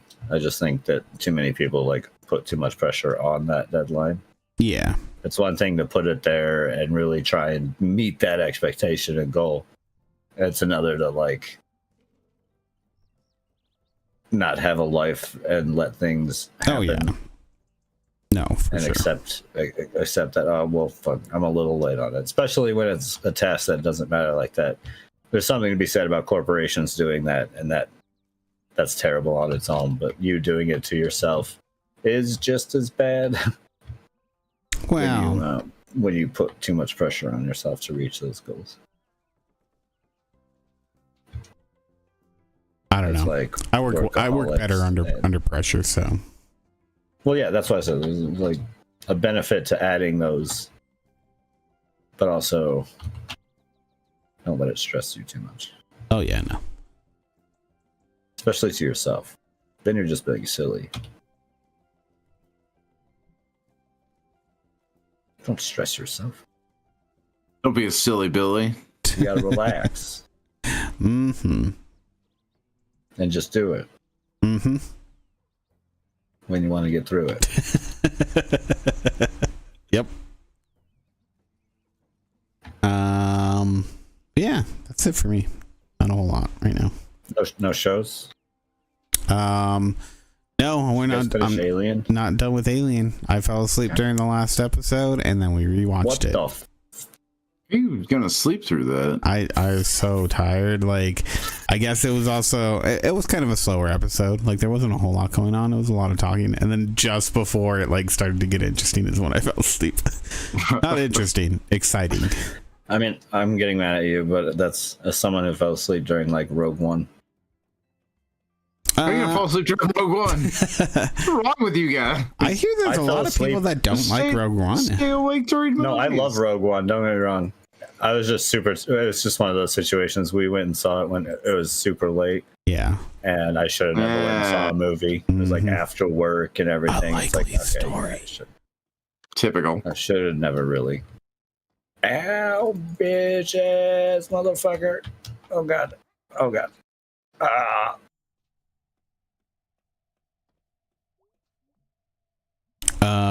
Doolittles. Guess it's your turn.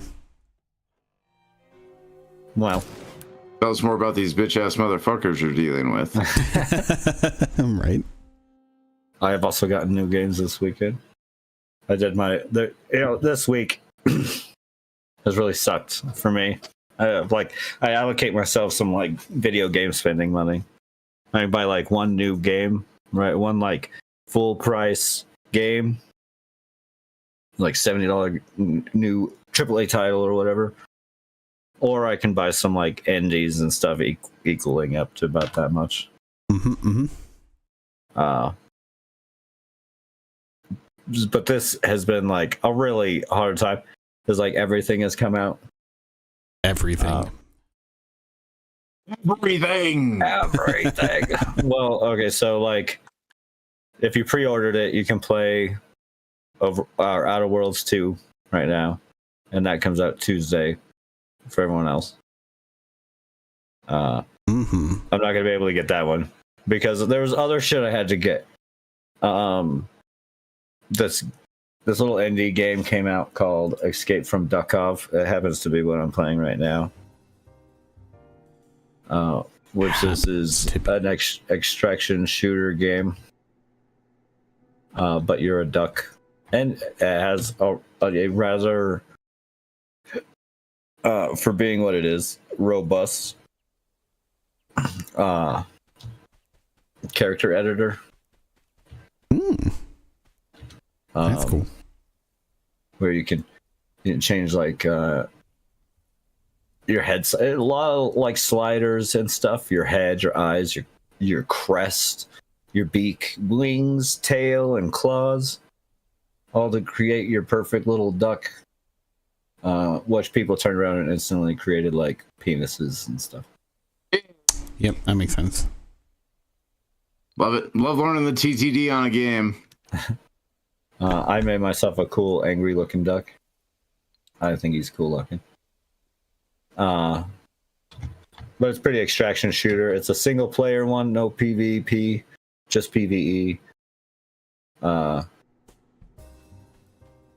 So just my style, extraction shooter.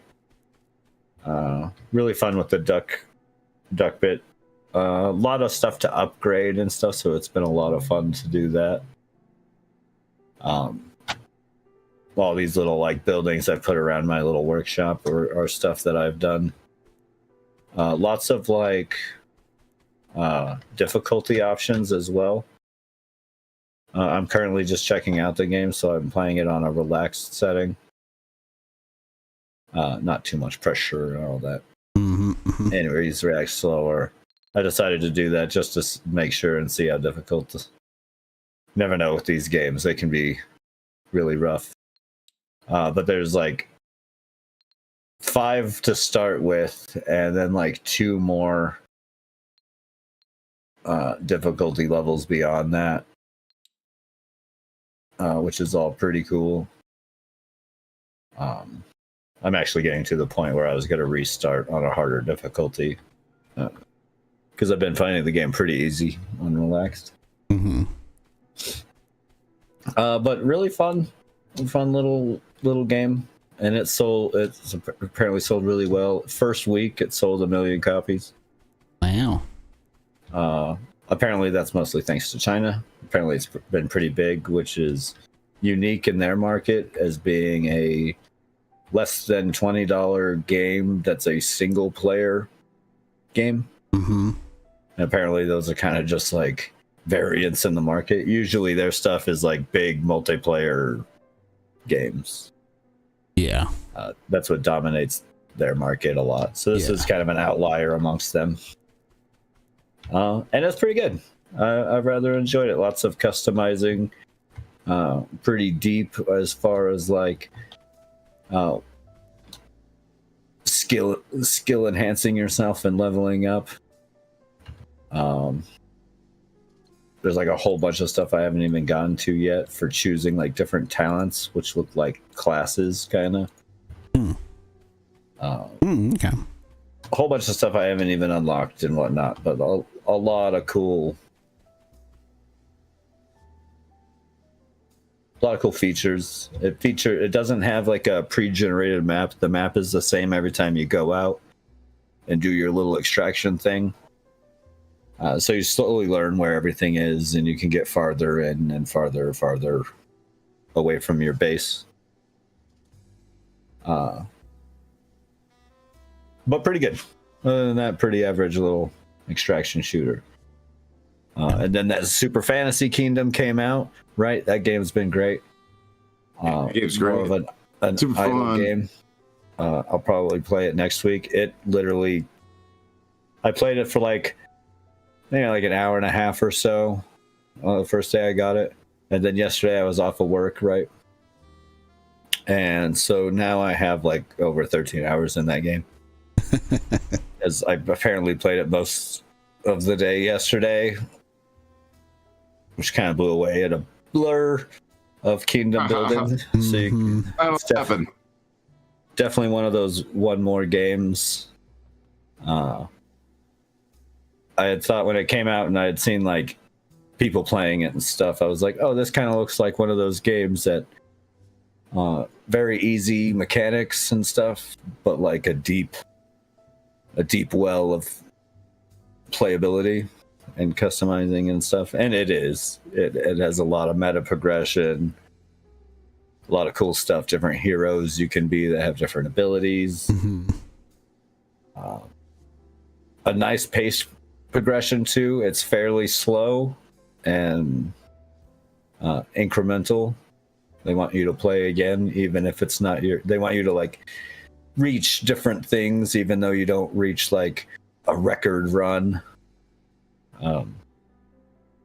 It's been good. I've liked it a lot. It's been a fun ass game. So far we have two kingdoms you can be. You can be humans or you can be the undead. I focus my runs mostly on the undead. I think Andrew's gone a little harder on the human side than I have. Play more of the human side myself, yeah. And they Those both run undead. like they both run a little different to each other, just like how they Yeah, there are some mechanical differences. Yeah, it's not just flavor. Okay. Yeah, humans have like workers that, you know, they'll go to bed at night and all, you know, they'll like do their things and Yeah. that's it. Where the undead have skeletons that they'll do one task and die. So you're allotted a certain amount of them, and you need to choose wisely. That's what you have cool. to Go do. I like that. So different. It makes the game feel. It makes the two sides of it feel very distinct. Yeah. It does a good job of that. Beyond just having like a different hero Yeah. Yeah. that does something different, you know. So that's been really cool. I got the I haven't played it yet, but I picked up the DLC for Pacific Drive. Mm-hmm. That's right. They come out yesterday. The spookier one, yeah. They came out just the other day. Yeah. Another one that just came. This is all part of like the crazy week. This is all stuff that came out this week. We're still in that bit. Mm-hmm. And then I also picked up the DLC for House Flipper 2, the Scooby-Doo crossover one. Yeah. I also haven't had a chance to check out yet, but I'm pretty excited for it. I like House Flipper 2. It's one of those chill work games. And Scooby-Doo mix that goes right along with it. I like that. And then, which I didn't pick up this week and came out, Power Wash Simulator 2 Mm-hmm. just dropped. And you know me, I've played it on the stream multiple times. I do love me some Power Wash Simulator. Mm-hmm. This one you can play with friends, so someone get it and play with me. Oh, that's right, huh? I demand it. Already got it. Well, I mean, I have it on the Game Pass, but Well, I already got it. I wasn't able to get it yet, and I don't know when I will be. Well, now who's the one who needs to get it? Yeah. On top of that, No Man's Sky released another update, another big Yeah. update, and Expedition. So I just started the new Expedition. This one's going to be cool. It's going to feature a new star, a purple star, which will have abyssal oceans, threatening gas giants, and it's going to feature some things that we'll see in the next Worlds update, Worlds Part 2 update. Mm-hmm. So it features some early viewings of stuff in there. You get shipwrecks too, right? And yeah, Other you're gonna be doing like ship breaking, where you have to find other Corvette ships and break off the pieces. Nice. This has been in kind of a response to the rise of player count and people's response to the adding of the Corvette stuff. Mm-hmm. People have liked that, so they're wanting to feed into that. This one's adding more parts and stuff. Another timed expedition, so get out there. You explorers. Yeah.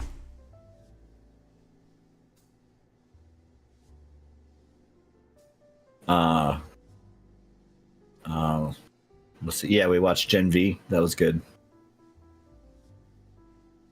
I've been slowly still watching Dexter. The original Dexter. I think your aunt started that up again too. I'm watching it so that I can watch the Resurrected and New Blood, which I haven't seen. The other two new Dexter shows, the one that got canceled and the one that everyone praised. Mm-hmm. Oh. See what else.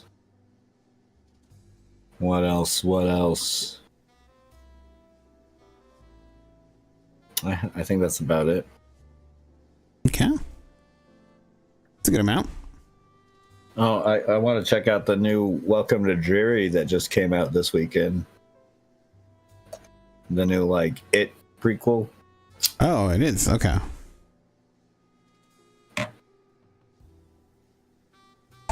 It just came out. Mm-hmm. I do want to check that out. Yeah. Interesting.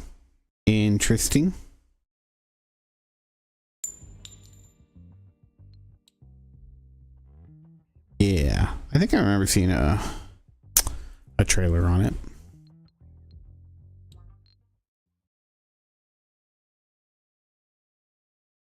Well, Yeah. that it? Anybody else want to add anything? Yes.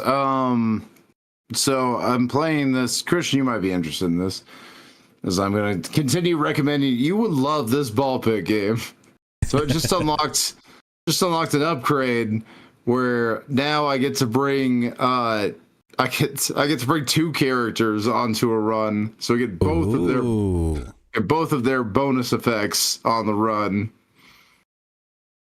Nice, Empire Survivors never did that. I get to evolve my characters. I like that the button was whoa and cool. I didn't know. Is that like that for all of them? Yes. Nice. Yeah. Whoa and cool is yeah. That's just the yeah. Good stuff. Oh shit! I get to level up both the people I bring too. Holy shit! They acted like building this building wasn't shit. They're just like, oh, we built that building. Fucking game changer. That's all I wanted to add is, as I've been playing this game on stream, it's only gotten cooler. So they're doing more cool shit. Fucking love Ball Pit. It's sweet. Check it out. It's another one of those games that just came out that you talked about and I've seen and I've been like, oh, I kind of want that too. But it's also one of the few that wasn't on sale. Like I said, I allocated myself funds, and there are so many games that came out this week. I was only able to get like 4 of them, and that's just because I split it between like the cheapest ones. Yeah. 2 DLCs and 2 little games. That's your name. I got lucky. I got lucky that the half of the, or I guess more than half the games I just bought Dispatch. The other 2 came out on Game Pass. Got lucky there because usually Game Pass be dropping some garbage, but they got to try right now. They lost a shit ton of subscribers. They gotta justify. Well, the price hike kicks in next month, so I'm hoping I can play. I'm hoping I can play all of the Outer Worlds that I want to play before, and then cancel my subscription. I got about a week to play that game, and then cancel my Game Pass subscription. What day is it again? All I know is that my subscription will hit like a day or 2 before. Mine goes in. I think I'm on like the 6th or 7th of the month or something. Oh, you're right there too. Then I think. Yeah. So yeah, I'll have about a week. It's like early in the month, so about a week before they charge me again to cancel that. Although, I mean, the PC hike isn't as bad. It's certainly not as egregious as what they've done with the console Game Pass. Yeah, I know for sure. PCs feels like they're just raising the price a little bit, but honestly, I'd say they're raising it to the point where it's no longer worth it for me to have Game Pass, even though it's just a minor raise. They were right on the edge already for me. So I do plan on canceling it. Here after this, that price hike is just enough for me to be like, no, thanks. It was good while it lasted. It was an unsustainable model. I appreciate you guys trying. Yeah. Yeah, it goes into effect on the 4th, apparently. I'll have to double check that, but okay.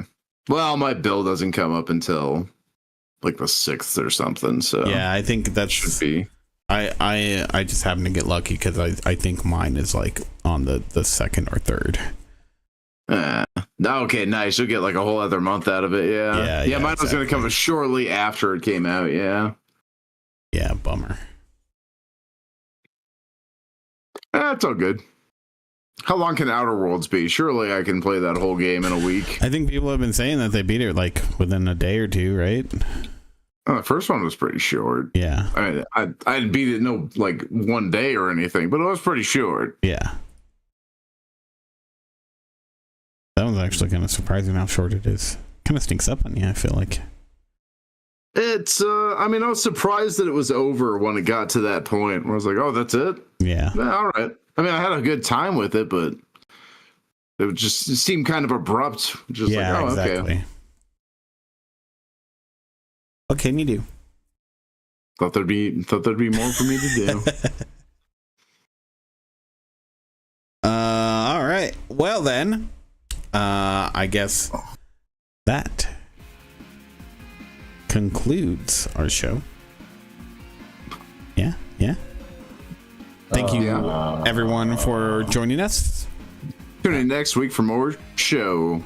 Yeah. As always, you can catch us here on the YouTube, the Twitch, the what have you. Our website, classicgamerbrain.com, and you can converse with us over at the discord.classicgamerbrain.com. That it? Yeah, I mean, yeah. Anything else so. going on? Let me see. 7, 8. Yeah, we got all 8. All 8 bits. Cool. Sweet. Thank you, everyone. We love you. Bye-bye. Goodbye. Peace.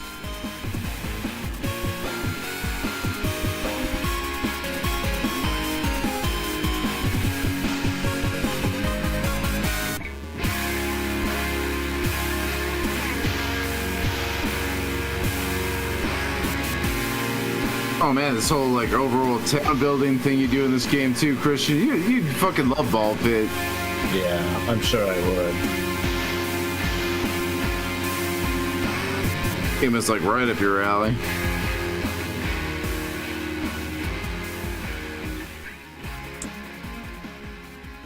And also up my alley.